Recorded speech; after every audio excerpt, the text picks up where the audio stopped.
TellyCast, the TV industry news review. Hi, I'm Justin Crosby, and welcome to this week's TellyCast. This week, my guests are Richard Tulk-Hart, co-CEO of Buccaneer Media, and David Michel, co-founder of Federation Entertainment and founder and president of Cottonwood Media. Editor of Television Business International, Richard Middleton joins me for a new regular feature called Movers and Shakers. And K7 Media's Girts Licis looks at the differing approaches to COVID-safe production, including some notable tweaks to some of the world's biggest TV formats. It's all coming up on this week's TellyCast. This week's show is sponsored by Moore Kingston Smith, the specialist advisors and accountants for TV, film and radio companies. Their dedicated office of over 100 media specialists is based in the heart of Medialand in the West End of London. They understand the TV industry and what keeps TV bosses awake at night. The Moore Kingston Smith team works closely with many trade bodies such as APA, WFTV, Animated Women, British Arrows and PACT. They've delivered many high-profile industry projects, including advice regarding the qualification of British films and preparation of applications to the DCMS, liaising with national authorities and monitoring projects and applications to the Foreign Entertainers Unit, as well as the certification of production costs for film, television, animation and video games productions. As one of the UK's top 20 accounting and advisory firms, Moore Kingston Smith provides a complete service offering to the TV industry, including corporate finance, tax structuring, employment service, and efficient personal tax planning. They're also a member firm of Moore Global Network Limited, meaning they're well placed to support you and your business with any international requirements you may have. To find out more, just search Moore Kingston Smith. So on this week's show, I'm delighted to welcome two senior TV executives working in the international drama space and beyond. Richard Tulk-Hart is co-CEO of Buccaneer Media, the London-based international content production company he leads with renowned producer Tony Wood. The company's productions include Desi Rascals, the award-winning co-production with Gurinder Chadha for Sky, and scripted drama Marcella, which aired to global critical acclaim on ITV and Netflix, and saw Anna Friel winning an Emmy for her lead performance as Marcella Backlund.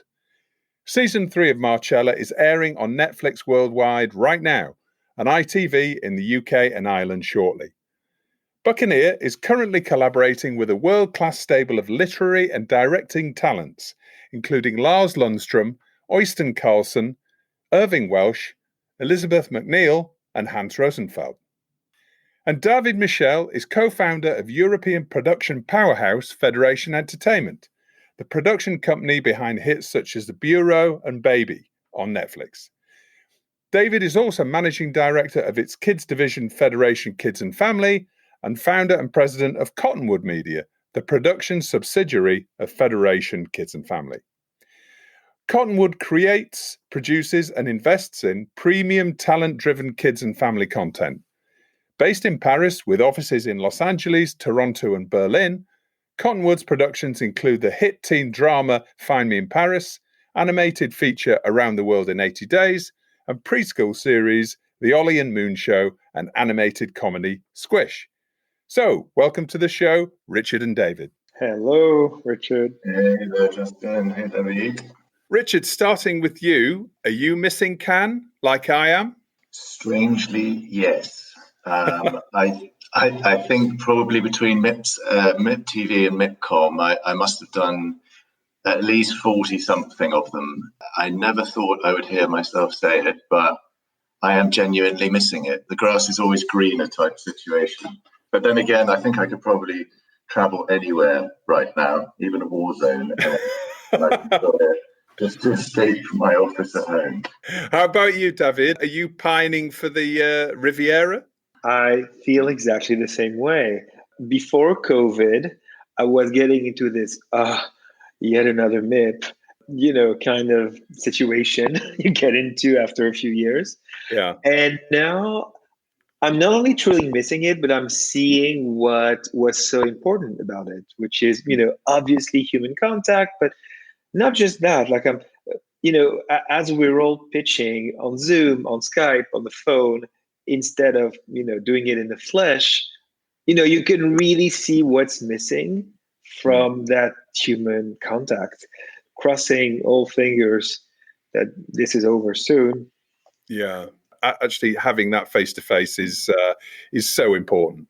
Well, you don't ever end up having a surprise Zoom. In Cannes, you do end up having a number of moments, whether it's in a bar or in a restaurant or just at the stand, where you are introduced to somebody or you meet somebody or they overhear a conversation, and from there springs a new relationship that down the line can mean new business. And I think that's the bit that I really miss.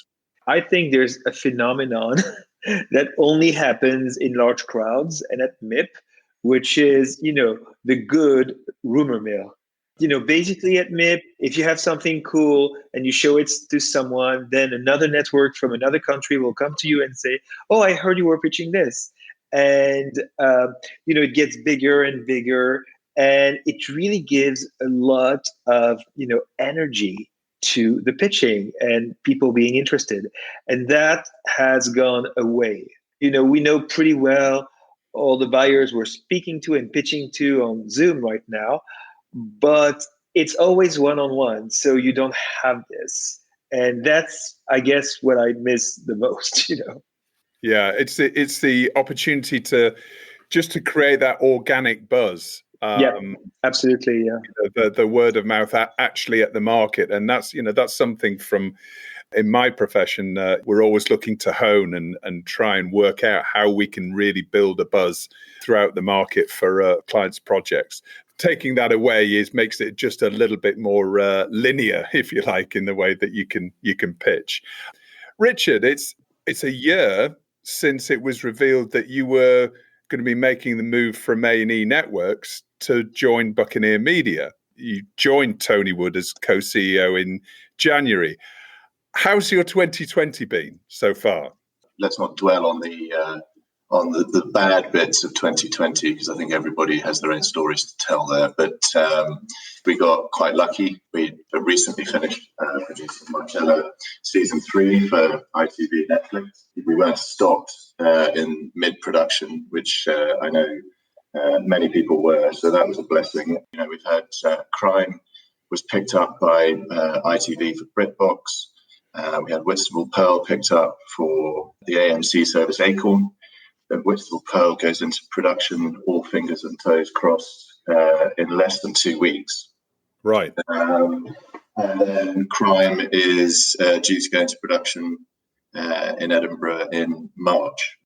2 blinking green lights with big SVOD services yet to be announced. I won't say which ones they are. And we're out with 2 other shows at the moment, which we'll know about pretty soon. So, in that sense, it's been fantastic. It would be nice to be able to celebrate those green lights and pickups more, but you just sort of remain forever in a nervous position about getting through production. Yeah, it's an interesting time. We want to expand. We're looking at ways that we can expand, trying to just sort of forget about the bad stuff that's going on around us and fit into the new environment, which is always changing, always will change. And I'm happy to be a smaller company, I would say, at the moment, where you can turn quickly, make decisions quickly, and plan for the future without having to get permission too many times from different people. And so Crime is Irving Welsh's first ever TV adaptation. Can you tell us a little bit more about that? BritBox and ITV have been fantastic supporters of the show from the beginning. Irving has written an enormous amount already, in today's day and age of COVID, being able to be prepared, and as prepared as we will be by the time March comes around is fantastic. But Crime is with Dougray and Irving is a very exciting prospect, and looking forward to it. David, how about you? How's Paris at the moment, and how's production working in France right now for you guys at Federation? I know that a scheme is now in place in the UK to, compensate for, COVID-related problems, and this is something that started a few months before, over in France. So it was easier for us to, restart our shoots. I would say that obviously these are more expensive and longer shoots with more, safeguards all around.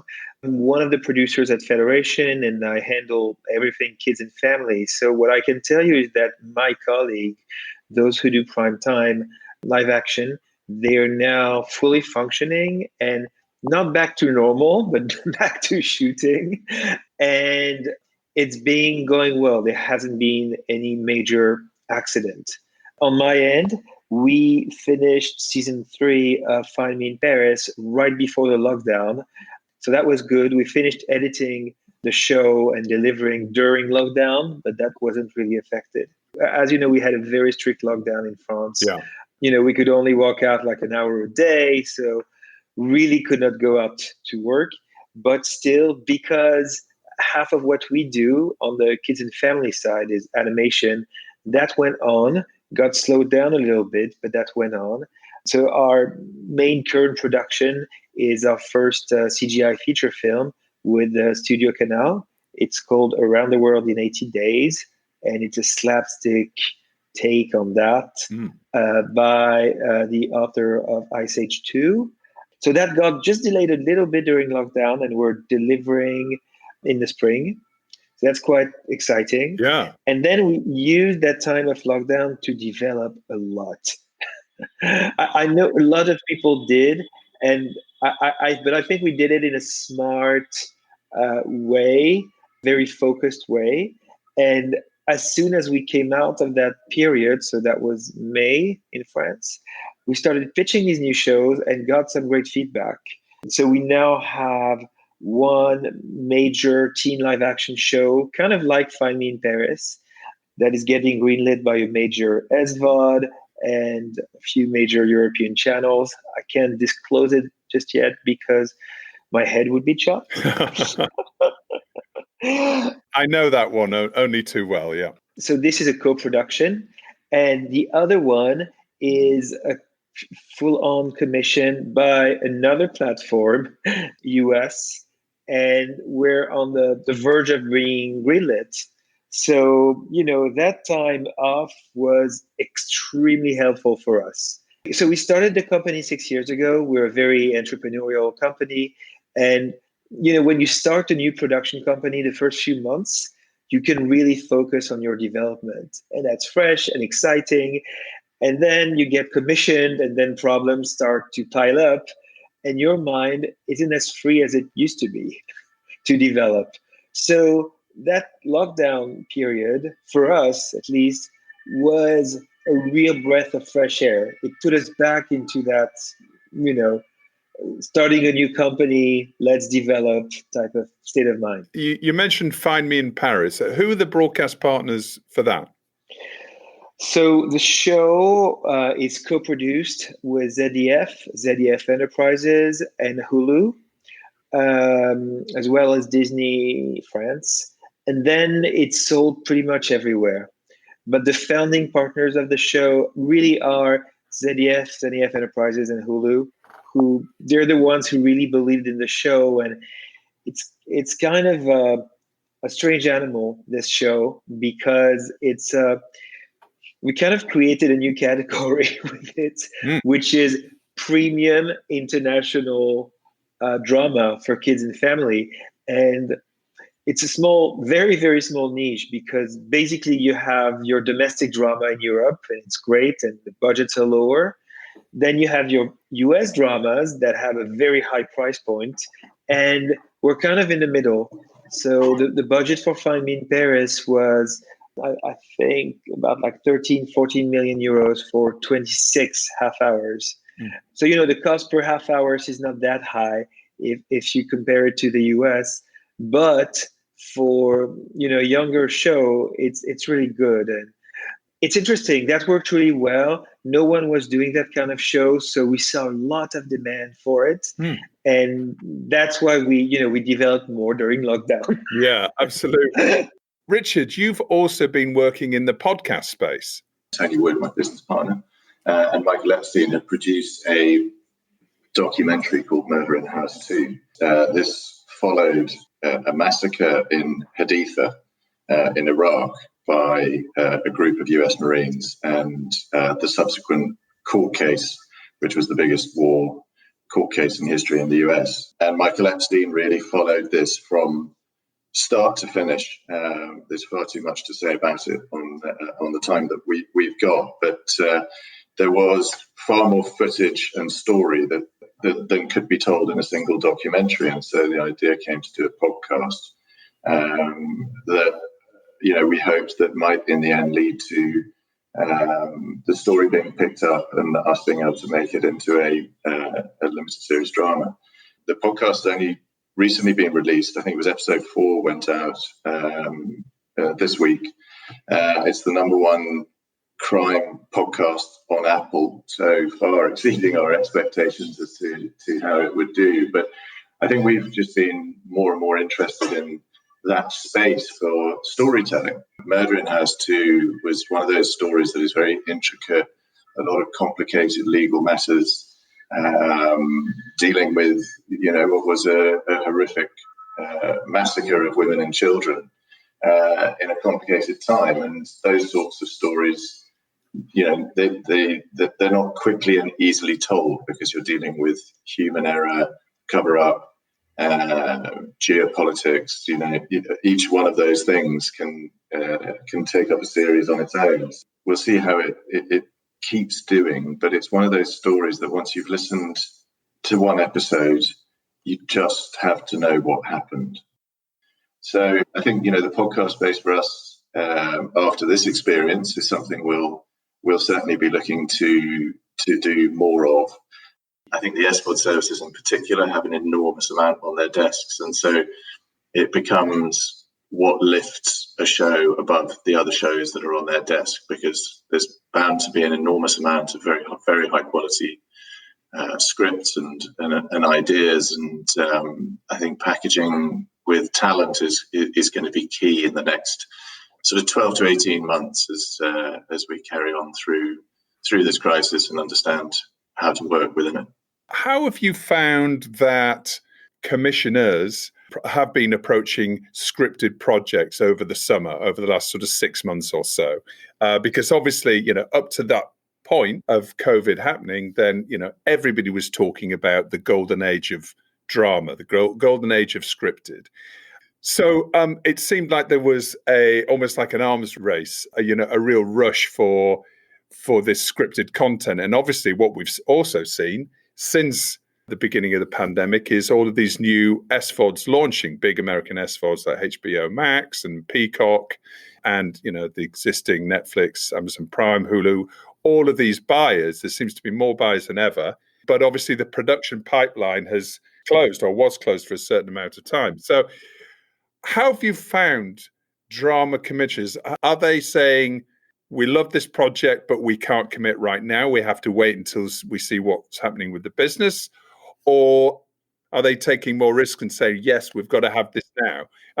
First of all, David, how are you finding it? In a nutshell, I think there's no way to say at this point, because everything is kind of artificially bolstered. If you look at the public channels over in Europe, at least, their mandate is to make sure that our industry doesn't crash. So they keep commissioning. If you look at the platforms, they're in a very high growth curve, and they're all looking for content right now. So they're commissioning quite a bit. The only channels that might be commissioning less directly because of COVID are the purely private linear channels. But again, I think this is quite artificial, because there's an intentional will to support the production industry, and that's great. And you have this in the UK, we have this in France, they have it in Canada, for instance. They don't really have it in the US, but again, the platforms are here to kind of keep ordering. So this is all great, but this is transitory. And to me, the question really is what's going to happen in 6 to 8 months to a year if the economy keeps degrading, i.e., if people maybe start cutting down on their SVOD subscriptions, which is something that hasn't really happened yet. What happens when all that comes out? And we still have to wait at least half a year to know where it's going. And I don't want to be a pessimist, but I'm just thinking that my direct impression right now as a producer is that everything is fine and that people keep ordering. But as I think about it, I really believe it's a transition phase and we haven't seen much of what's to come. Yeah. Yeah. How about you, Richard? How have you found it over the last few months? More upbeat. I think the arms race has really just begun. I think if you go back to when this kicked off, I think there was initially blind panic of, oh my God, there's not going to be enough shows for our channels. And so you saw, a number of deals, like say for Tehran, was bought by Apple, a show that was ready-made and it was of a high quality, and they rightly jumped on it. But that was the initial phase. So I think it's sort of gone in stages. And phase one was we need to protect ourselves, and there were deals like that were going on. The next phase, I think, came through that was a sort of a look at what we have currently sitting with us, because I think they already had quite a lot. And so you're seeing that those are now starting to come through. Those are starting to be announced. And they're starting as well, obviously, to pick up other shows. And those are going to be focused on. So I think the panic sort of scenario has gone, and now everybody's really drilling down into what is going to cut through and work. And I think whether it's the linear players or the SVOD players, their thought processes are slightly different. Yes, they want to support the production community, because without the production community, really, what have they got? I mean, however big they may be, they won't. The platforms particularly won't be able to produce the shows themselves for the platforms. Not necessarily that they couldn't do the volume, although I don't think they could, but they won't get the different tastes and flavors that the independent world provides. Yeah. So I am upbeat that we're going into a period of time where we've got a plethora of people to sell to. My only reservations on the whole thing is, are we actually allowed to produce, and can we get through productions without them being stopped? If we're in this stop-start world of shut down, not shut down, that's where my concern lies, not with the appetite and the need for drama. So you don't think that there will be piles and piles of scripts on commissioners' desks? There won't be a backlog? There is at the moment. There's no doubt about that. And I think the benchmark has been set to a new level, and that's no bad thing. I think as an industry over the last 10 years, we keep resetting benchmarks and new levels of production that we have to achieve. And as a result, the audience, which is, they're our clients at the end of the day, and the audiences are dictating that they require seeing a higher and higher standard of television. And I don't think that necessarily translates to higher and higher budget. And obviously co-productions and that's sort of financing to higher end drama projects is being crucial. Do you see that becoming more crucial in terms of drama production as we go forward, David? Yeah, and it's a different genre of co-production. I think, up until a few years ago, co-production was almost, a bad word, especially in the UK, to be honest. And it was a little dirty. It was something you had to do for financing purposes. I think there's a new genre of co-production. I think our audiences are really becoming global.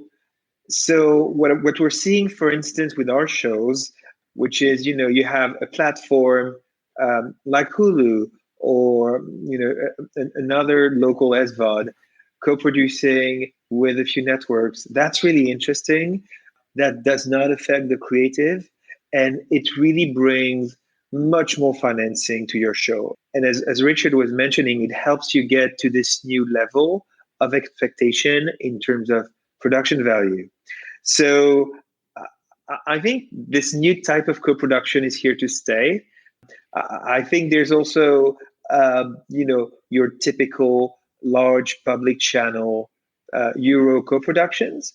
And these are actually doing quite well with the same notion that it's not just to produce something cheaper with smaller, pockets of funding.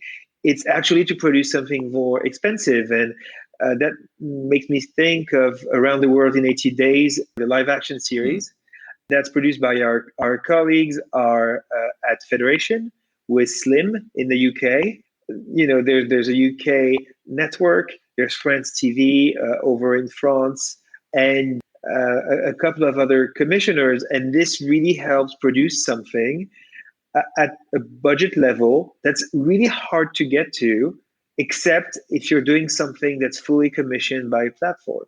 So I think it's interesting. I think co-production is really having a rebirth, a long due rebirth. Richard, you're an expert in pulling together partners from all around the world on projects. Are you looking at co-production being a really key component for drama production going forward? Sometimes people throw around the term co-production in a sort of loose way, and where actually what it is a lead commissioner and some sort of hybrid pre-sales. I think that's a very important model. The out-and-out co-production that David was referring to there with the 80 Days Around the World is a fantastic thing to pull together. I just think that to do that is rarer than people think, and it really comes down to the creative and fitting the story into the business rather than the business driving the story, because I think that's where you end up with a weaker show.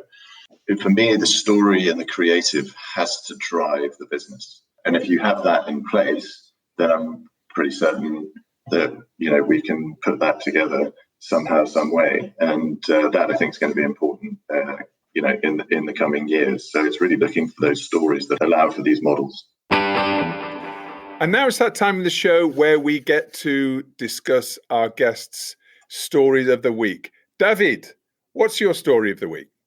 So the story that struck me the most this week was actually Disney Channel UK closing its linear feed. I think it's a major point in the story of our industries. I think it's the first one and definitely not the last one. We all know that we'll be transitioning slowly to nonlinear. So it can be SVOD, it can be catch-up television, it can be VOD. But the first country, in Europe that's actually doing this is the UK. Channels that were very strong. Disney Channel UK was no strong player. They just closed down and moved everything to Disney Plus. So to me, it says a lot about the future of our industry. And I wasn't even aware of that. When did that happen? So if you go on my Twitter feed, I put on a few pictures of, like, if you go on Sky today, this scary sign that says Disney Channel doesn't broadcast anymore. This channel is closed. It's fascinating. Yeah. Okay. All right. Well, I'm going to do that. And again, we're going to put lots of links in the episode description this week, but I'm going to do that. I'll link to your Twitter feed. We'll have a look. That's extraordinary that we didn't know that. Wow. Okay. Well, maybe that's a news story in the making there. That's where the world is going. But, things happen in fits and starts, not progressively. And that's a big fit and start. Presumably that will mean the rolling off of all of that content from these linear channels onto Disney Plus right across Europe and presumably across the world now. Yes, it's going to happen at some point. It might be 6 years in some territories, but that's the trend. That's what matters. Yeah. Well, as you say, sign of the times. Yes, very much so. Richard, what's your story of the week?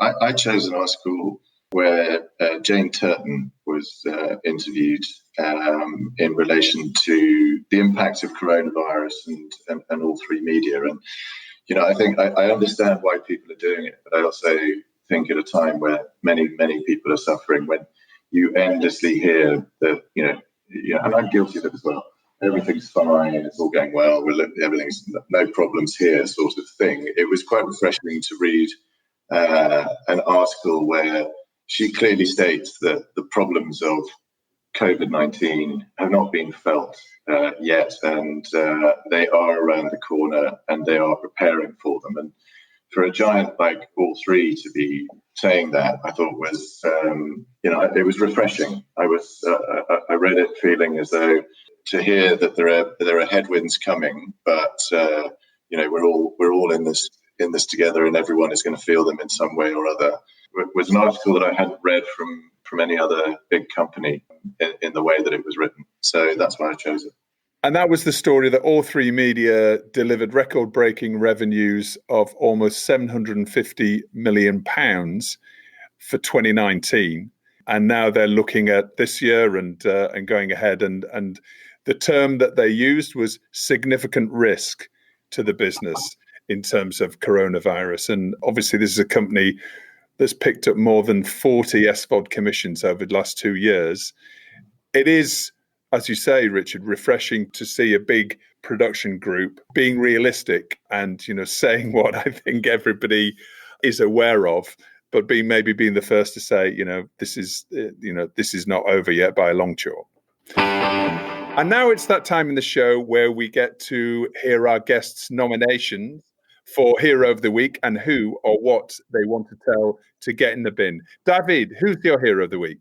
So my Hero of the Week are the three women who won the Nobel Prize this week. And for two reasons. The first one is obviously they're women in a very male-dominated category. And the second one is that they devised a new technique called CRISPR-Cas9. It's basically them opening the door to gene editing. So I find that quite fascinating and exciting. For a layman like me, it sounds frightening, but it's probably something that, is going to completely change the way that we live, right, in the coming years. So I'm going to have a read up about that. And again, we'll put a link to that in the episode description. And who or what are you telling to get in the bin, David? Okay, this one really made me laugh. I don't know if you read this piece. There's this actor of The Bold and the Beautiful who apparently has a lot of kissing to do on set. And he now has to do all his kissing scenes with a mannequin. And there's this hilarious news piece on CNN where, you see this guy pretending he's, kissing a woman on the lips, and it's actually a plastic mannequin. He does it over and over. It's the funniest thing.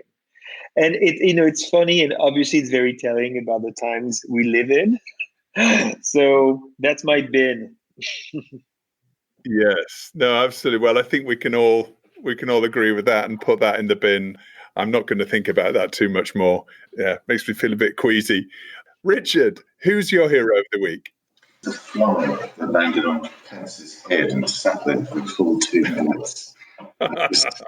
It just made for brilliant television. We all know what flies like to land on and fly around. And whilst he's sitting there talking about the fact that there is no such thing as systematic racism, I thought it was just brilliant.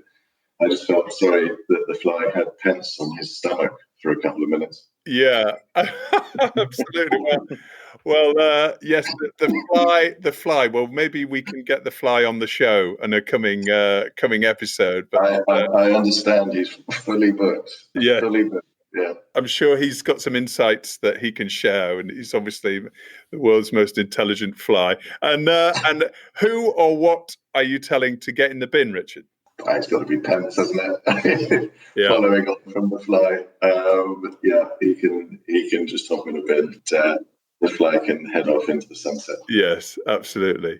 Fantastic. Well, David, Richard, thank you so much for joining me this week. It's been really interesting to hear about kids production, podcasts, and obviously drama production as well, and your experiences over the last few months, and looking ahead to hopefully post-COVID days we can think about and dream about, and hopefully in the not too distant future. So thank you so much for your time. Yeah, thank you, Justin. I look forward to seeing you very soon in real life. Thank you. Well, now it's time for a new regular feature on the show called Movers and Shakers, where every month we'll hook up with editor of Television Business International, Richard Middleton, to run through the latest big executive moves in the TV industry. Hi, Richard. Happy MIPCOM week.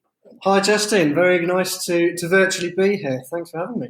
Yeah, well, it's great to have you back on the show. It's been a few months, really, since your last appearance. How's things going over at TBI Towers? Yeah, it's that sort of normally extremely busy part of the year, isn't it? It's been fairly frenetic. We were all kind of waiting to see what would happen with MIPCOM going online and MIPCOM Online Plus. But we're in the midst of a really busy week. We've been inundated with releases about new products and distributors. We've seen lots of press releases coming into TBI, and we've been trying to cover all of those developments at tbivision.com, of course, as well. We're also launching our new TBI Buyer's Guide this week, which is very exciting. It's a brand new initiative, and it's basically designed to fill a bit of a gap in the market that we've noticed by tapping into our long-established international community of readers and connecting those global buyers and others in the industry with a carefully curated collection of programming from distributors all over the world. So it's a really beautifully designed online magazine. You can go to tbivision.com and check it out. And each entry has a show. Includes artwork, description of the show, a synopsis. There's links to trailers, a whole host of information, and distributor contacts, of course, as well. So this week, we're rolling out the first monthly instalment of that. So it's been an extremely busy week. It's been an extremely busy month, to be honest. With MIPCOM Online Plus this week. We've had the mag go a couple of weeks back. So the October-November magazine is out there. And now, the launch of the Buyer's Guide as well. So we're all hands to the pump at the moment.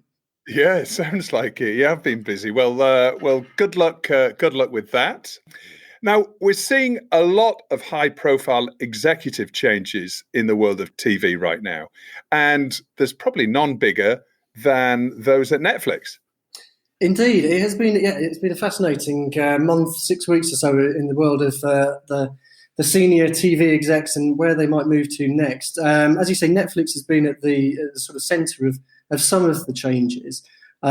This week, of course, we had Channing Dungey leaving Netflix. So she was Netflix's VP of Originals, and she'd only been in the role 2 years. So it came as something of a surprise. She joined in December 2018 from ABC, where she was president of entertainment. And she'd been there for, I think, 14, 15 years before that. But she left ABC to come to Netflix to work with Cindy Holland, who, of course, has also subsequently left. We can talk perhaps more about that in a bit. The interesting thing about Dungey, so she worked with some of Netflix's biggest overall deals. So she was working with the likes of Shonda Rhimes, Kenya Barris, Genji Cohen, all sorts, the Obama's Higher Ground Productions. She was quite a key figure there. The rumours are that she's a front runner for the Warner Bros. TV job, which has been come up recently. So this is an interesting sort of combination of streamer and US studio and changes affecting both companies. Yeah, and she's the latest, as you mentioned, the latest big exec change since Ted Sarandos took over as co-CEO. Yeah, exactly. Yeah, so we had Ted Sarandos up earlier in the year, and now we've seen Dungey leave. As I said, so Dungey he was brought in by Cindy Holland. Cindy Holland was one of Ted Sarandos' first hires. I think it was back in the early 2000s, 2002. Back when it was still just a DVD by mail company. So she'd been there for ages. She left a couple of months back. And she was replaced by Bella Bajaria. Bajaria was VP of Local Language Originals, and then she had her role increased, and Holland was, well, she left, I think it was on good terms, but yeah, she was a casualty of that sort of reorganisation. And then Dungey is now left as well. The interesting thing about Dungey is, so there's been a long-running, fairly long-running free position at Warner Bros. TV. That position was held by Rovner, who's gone to NBC Universal, which has completely restructured its operations to focus on streaming. So Rovner is over at NBC Universal. That freed up the position at Warner Bros. TV for a new president. And now Dungey seems to be in the running for that. She hasn't commented. There's been no confirmation that she's definitely going there, but certainly the rumours we're hearing are that she's definitely in the running for that position. And I think she came to the centre of attention during the whole Roseanne Barr cancellation furore when she was at ABC. So it'll be interesting to see where she ends up. And there's been, as you said, lots of big moves recently. And also on the media merry-go-round, it's all changed at Fremantle. It is indeed, yeah. Fremantle, this is another one of those, merry-go-round, you can say. It's a bit of a domino effect. So we saw just this week that Fremantle had it promoted Christian Vesper to become its president of global drama. So Christian, I'm sure everyone listening who will be well aware of Christian Vesper, well known in the international scripted world. So he's going to be replacing Sarah Doole and reporting into Andreas Grossati, who's the group COO over at Fremantle, and he looks after all of their scripted activities across drama and film. Vesper is taking over, as I say, from Sarah Doole. Sarah Doole has recently been hired by Studio Canal to take up the position that Studio Canal's Nicola Schindler used to hold. Nicola Schindler now moved to ITV Studios. So it is quite a one move often in TV means that there will be subsequent moves down the line. Vesper, he was most recently EVP and creative director of Global Drama, so it's not a huge change for him, but it's certainly a nice bump. He's been there at Fremantle since 2016, so he knows the ropes. And before that, of course, he was at Sundance TV, so he's known for shows like Top of the Lake, The Honourable Woman. He was deeply involved with Deutschland 83 as well, so he's got a really interesting remit at Fremantle. And Fremantle have got some really interesting producers, The Apartment, Wildside. There's the North American division and Houston Films, to name but four. So expect to see him busy in the coming months. Lots of moves there, and also it's all changed at BritBox as well. It is, yeah. This one was a bit of a shock. So Soumya Sriram, who was president and CEO for North America at BritBox. So worth remembering, just sort of BritBox, there's a UK version, there's an Australian version that's just launched, and the original really was the North American version. It's backed by BBC Studios and ITV Studios. So it's a joint venture between the two companies. And Soumya she'd been a key sort of exec at the streamer. She joined in 2017. She previously worked in franchise and digital division at BBC Worldwide North America. So she was kind of part of the family within BBC Studios. But yeah, she will be leaving at the end of the month, and this new leadership is to be announced in the coming weeks. The interesting timing element of this story is because BritBox had just announced that they've actually got 1.5 million subscribers in the US and Canada. So huge achievement for Soumya and her team, and for BritBox in North America. Obviously, it's a competitive market. She left on a high, and she leaves quite a legacy as well. She had lots of quite a few originals, and she also leaves at a time when BritBox's future is, not to say unclear, but they're looking to expand it quite extensively. I mean, when you talk to some BBC Studios execs, the impression is that BritBox it will go into certain territories where BBC Studios might not have any other interest. But ITV Studios seems to be have a slightly different take on it. They announced a couple of months back they were looking at 25 territories. I think the Nordics among them, and a few others. So it will be interesting to see who they bring in to replace Somnia at North America, because obviously that's one of the flagship sort of divisions for BritBox. We've got the Australian BritBox streamer. They recently hired former Network 10 exec Moira Hogan, and she's just had her budget upped for basically to spend on originals. So we're waiting to kind of find out where Somnia might go.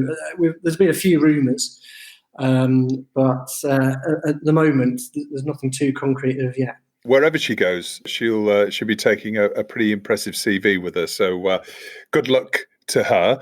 And there's also been some distribution changes over at Viacom CBS. There have, yeah. But again, this is the US studios have been making huge changes this summer. We've seen Disney, NBC Universal and Warner Media. They've all been sort of rejigging their operations, putting streaming at the centre, and Viacom CBS have been doing a similar thing. These latest changes that we saw affect Viacom CBS International Studios, which has restructured its distribution business, basically combining the activities that it was involved with before. They're going to combine Viz, as it's known, with Viacom CBS's international program sales arm. So basically, the international sales program arm had previously focused on finished tape and format sales. And now it's going to be working together with Viacom CBS International Studios. So we've seen a couple of promotions there. So we've got Viacom heading up the distribution side of Viacom CBS International Studios is going to be Lauren Marriott. She becomes SVP of Sales and Business Operations, and she's going to be the distribution lead for the UK. And then we've got Laura Burrell, who will become VP of International Formats. Marriott's reporting into Pier Luigi Gazzolo. So he's the well-known exec. He's president of studios and streaming at VCNI, which is the international division of Viacom CBS, and also Aaron Tyndall, who's Chief Commercial Officer. Burrell reports into Kate Laffey. Many of you might know Kate. She's the former Cineflix Rights exec, who was appointed VP of Viacom CBS International Studios in August. So it's all change, and it's all basically to do with trying to make distribution more straightforward, trying to streamline operations, and kind of going back up to the top. And we saw Channing Dungey leave. We saw Channing Dungey leave Netflix, and Cindy Holland leave Netflix, and that was part of streamlining, trying to make the structures more straightforward. And we've got a similar sort of situation, I think, probably here at Viacom CBS, trying to make the divisions as efficient and as effective as possible. There's one thing for sure. I think over this winter, we're going to see a lot more changes, a lot more rationalization potentially, and a lot more movement. And as you say, one key person moves, so whether it's a network or a distribution business, it affects a whole chain of people within the industry. We're looking forward to catching up with you, Richard, every month to take us through that on Movers and Shakers. Absolutely. Looking forward to it. All right. Thanks, Richard. Have a great rest of MIPCOM, and we'll speak to you soon. Thanks very much, Justin. Cheers. And once again, it's time to go over to Riga to speak to Girts Licis from K7 Media. How are you this week, Girts? Well, I'm okay, Justin. Just a bit nostalgic about Cannes, obviously, where I would normally be at this time of the year. Well, exactly. I've been thinking that right now, whilst we're recording this, I would probably be either in Cafe Roma overseeing a client interview with one of the trade press, or it might be at a photo call in front of the Gare Maritime. Yeah, I have to admit, I'm really missing it. It's like a love and hate thing. Usually you love the first days and then you hate the last days. Yeah. But then after a few months, you want to love it again. That's right. But yeah, I mean, just the thought of being on the Croisette, seeing all these people that we've missed at MIP TV, right, that we haven't seen for a year, all these friends and colleagues in the industry. It's very strange, but yes, I'm pining. I'm pining for Cannes, but there we are. What are we talking about this week, Girts? Well, I know we have been talking about different COVID protocols and solutions before, but since the situation is constantly changing and the productions are increasingly finding new creative ways to adapt to the current circumstances, I thought that today I could give you kind of a compilation of our findings at K7 what we see as some of the most common ways to solve the problems arising from distancing restrictions, particularly in production of studio shows. And I mean, on top of the usual testing, isolation employed by the majority of shows all around the world. Okay, sounds great. Go ahead. One of the ways used in many countries is employing past footage of audience shots. In Russia, for instance, episodes of The Masked Singer were filmed without a live studio audience. However, an audience was added at the editing stage using footage from previous episodes. In Sweden, producers of a sing-along show went even further in order to achieve maximum authentic feel. They had all participants record only those songs which had already been performed by someone else in previous seasons. And in such way, they were able to cut to material from previous seasons to replicate the feeling of the audience actually singing along. And another solution is Zoom and live streaming.